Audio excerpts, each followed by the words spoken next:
Hanya raja-raja sahaja yang boleh dipilih sebagai raja selepas Kena belakang sikit, Ana. dan hanya raja-raja sahaja yang boleh memilih.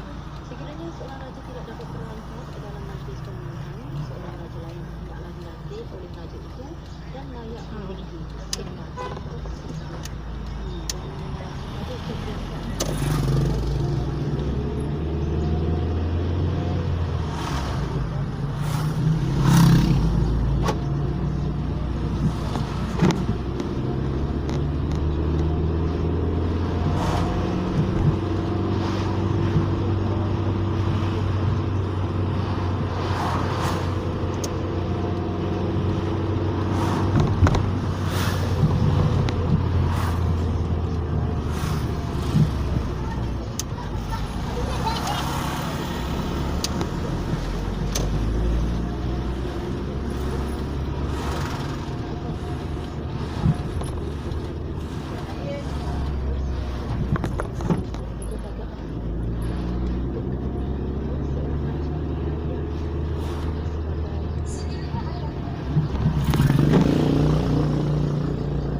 baru saja klik FM, inspirasi keagamaan. menuju masuk ke dalam balai Rosri. Sama-sama bersiap sedia bagi kita saksikan istiadat yang akan berlangsung sebentar nanti, iaitu istiadat melafaz dan menandatangani surat sumpah jawatan oleh Seri Paduka Baginda Yang di-Pertuan Agong ke-17 dan Timbalan Yang di-Pertuan Agong, mengikuti perisytiharan memegang jawatan oleh Seri Paduka Baginda Yang di-Pertuan Agong ke-17 sempena mesyuarat Majlis Raja-Raja yang ke-264 khas.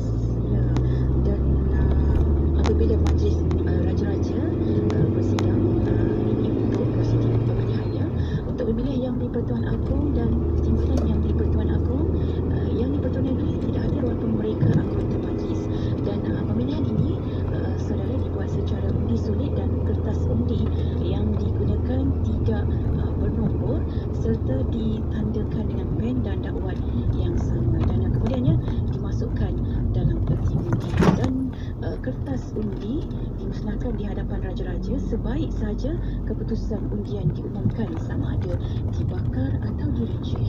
Dia raja yang paling muda dari segi pengesahan dan tidak tersenarai sebagai calon Yang di-Pertuan Agong dan timbalan Yang di-Pertuan Agong dipilih untuk mengira kertas undi bersama-sama dengan penyimpan keputusan raja-raja dalam mesyuarat pemilihan itu. Hanya raja-raja, penyimpan keputusan raja-raja dan penolong setiausaha majlis raja-raja sahaja yang terlibat dalam proses pemilihan. Baik, ketika ini kalau kita dapat gambarkan suasana di dalam Balai Rung Sri, segalanya telah pun bersiap sedia dan suasana sangat tenang. Kita masih lagi menantikan keberangkatan masuk ke bawah duri Yang Maha Mulia Seri Paduka Baginda Yang di-Pertuan Agong, dan kita harapkan juga kepada anda terus berikan tumpuan kepada kami kerana kami akan perincikan istiadat yang akan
Sultan Ibrahim ibni almarhum Sultan Iskandar telah pun diputerakan pada 22 November 1958 dan baginda dididik dan diasuh untuk menjadi seorang raja yang cerdik, berpengetahuan, berwibawa dan berdaulat. Dan tuanku mengikuti jejak langkah kesultanan sebelum baginda dengan melibatkan diri dalam aktiviti ketederaan, pengurusan dan pentadbiran yang menjadikan asas untuk membina semangat juang, disiplin, kepimpinan dan juga perwatakan. Ya, kepimpinan tuanku terserahlah apabila setelah tamat persekolahan dilantik sebagai pelantun komander ketika menjalani latihan ketederaan di Pusat Latihan Tentera Darat di Kota Tinggi. Kemudiannya dijemput atas jemputan khas, tuanku mengambil bahagian dalam latihan ketederaan untuk pegawai muda di Fort Benning, Georgia, USA. Dan selain itu juga tuanku juga menjalani latihan airborne dan ranger untuk pegawai infanteri, dan pastinya pengalaman-pengalaman inilah yang menjadikan tuanku begitu tegas dalam menjalankan tanggungjawab sebagai sultan dan juga pastinya kini sebagai Yang di-Pertuan Agong. Ya, sedikit lagi berkenaan dengan baginda sekali ini ke Johor, tuanku dilantik sebagai Timbalan Pegawai Pemerintah Askar Timbalan Setia Negeri. Ya, kesemua kini dapat kita saksikan diketuai oleh Kepala Yang Maha Mulia Seri Paduka Baginda Yang di-Pertuan Agong dan juga Duli-Duli Yang Maha Mulia Raja sedang berada di tempat singgah sana, di tempat duduk masing-masing untuk mesyuarat Majlis Raja-Raja yang ke-264 khas sempena istiadat melafaz sumpah dan menandatangani surat sumpah memegang jawatan oleh Seri Paduka Baginda Yang di-Pertuan Agong ke-17 dan Timbalan Yang di-Pertuan Agong. Baik, suka saya kongsikan juga proses pemilihan dalam mesyuarat Majlis Raja-Raja ini.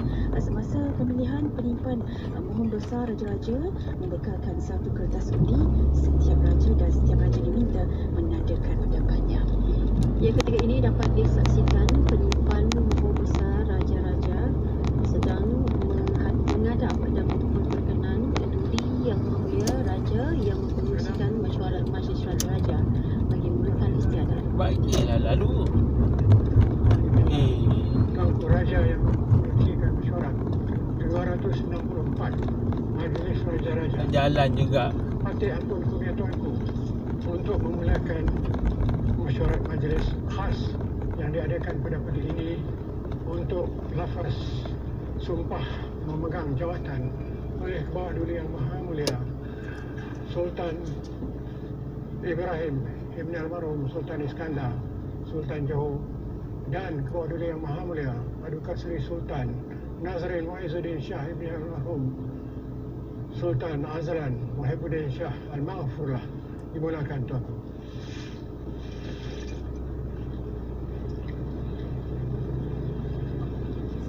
Patih mohon menyematkan bahawa jadual kelima perkara 38 Perlembagaan Persekutuan mensyaratkan bahawa Majlis Raja-Raja hendaklah melantik seorang yang bergelar penyimpan mohon besar Raja-Raja untuk sebagai setiausaha Majlis Raja-Raja. Ni kita dapat faham ni punya, kita panggil fisiologinya ya.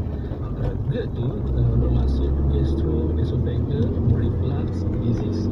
So dia adalah penyakit reflux di mana dia terdapat aliran asid daripada perut naik ke atas ke saluran esophagus, atau arti kata lain dia retrograde lah. Sepatutnya asid itu turun ke bawah tapi asid itu naik ke atas dan dia menyerang dinding salur esophagus tu mengakibatkan keradangan. Itu dia punya keadaan situasi dia terkena. Okey. Dari sudut komplikasi GERD pula, jika kita tak kenal pasti, kita tak tahu macam mana untuk nak manage, apa akan berlaku doktor? Bagaimana? Okey, untuk mengelakkan komplikasi GERD ni, kita perlu kenal pasti apakah simptom-simptom dia. Simptom-simptom ni maksudnya apakah tanda-tanda serangan GERD itulah sendirilah. Yang paling common kita bahagikan kepada dua jenis. Yang typical ataupun yang sedikit berbeza kita panggil atypical. So yang kebiasaan ni, yang typical ni kita panggil contohnya agitasi, dan juga heartburn ataupun kita selalu panggil pedih pada bahagian hulu hati. Di mana yang atypical pula dia datang dengan sakit dada yang saya cakap tadi, ataupun dia panggil chest pain, retrosternal chest pain, batuk-batuk, especially pada waktu malam, dan juga boleh dapat garis gigi, dengan gangguan pada gusi dan gigi lah. Tanda-tanda lain seperti kerap mendapat peradangan paru-paru, ataupun kita panggil pneumonia, kegiatan paru-paru. Ini semua adalah contoh-contoh yang atypical. Okey, baik doktor. Selepas ni kita nak berehat seketika dan kita nak tanya lagi doktor, bagaimana peranan pembedahan dalam GERD ni pula? Macam mana kaedahnya, keadaannya kan? Tapi sebelum tu doktor, ada yang nak mula bertanya, macam mana nak dapatkan info lanjut tentang KMI, Kelana Jaya Medical Center doktor? Okey, KMI Kelana Jaya Medical Center terletak betul-betul di tengah-tengah bandar lah, Kelana Jaya. Kalau siapa yang tahu, dia di persimpangan Lebuh Raya dan Masyarakat Puchong, terletak dengan berdekatan dengan pusat membeli belah Paradan Mall. Okey, pada sesiapa yang untuk mendapatkan rawatan ataupun keperluan perkhidmatan kesihatan yang lain, boleh kunjungi kami di KMI Kelana Jaya ataupun kunjungi kami di talian 03-7805-2111. Kami juga ada aktif di Facebook, IG dan juga TikTok, juga di KMI Kelana Jaya Medical Center. Itu kaedah dan caranya kan, didapatkan info lanjut dekat situ. Okey, kita berehat seketika dan kembali selepas ni. Jangan ke mana-mana, kekal bersama Ikim FM, inspirasi utama anda.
Di dalam pekerjaan, barangkali kita melihat ada rakan sekerja kita yang punya sedikit kerja tetapi lebih dari segi pendapatannya. Begitu juga ada orang yang barangkali mendapat sesuatu pekerjaan yang mudah, tidak seperti kita agak sedikit payah. Ini adalah sesuatu yang lumrah, barangkali melihat di atas pencapaian pendidikan ataupun akademik kita, ataupun ada sebab-sebab yang tertentu. Apa yang perlu ialah biar kita buat apa yang diamanahkan kepada kita itu dengan baik. Yang namanya barakah itu bukan hanya dinilai dari segi banyaknya gaji, tingginya pangkat, tidak, tetapi barangkali seorang itu mendapat barangkali gaji yang sederhana tetapi bahagia kehidupannya, rumah tangganya menjadi tenang, anak isteri dan yang lain mengikut katanya, itu juga adalah suatu kebahagiaan yang dia kecapi walaupun barangkali dengan sedikit ataupun sederhana pendapatan. IKIM FM membawa kepada anda lagu-lagu nasyid terbaik.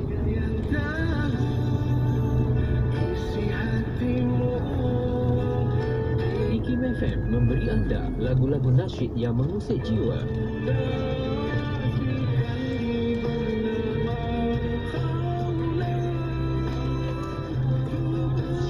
IKIM FM, inspirasi utama anda.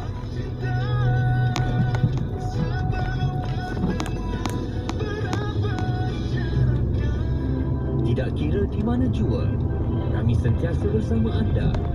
IKIM FM, inspirasi utama anda. Kembali bersama IKIM FM, inspirasi utama anda. Saya Syafiq, masih temankan di Inspirasi Ilmu, dan kita sedang bersama-sama dengan bual bicara KMI Kelana Jaya Medical Center.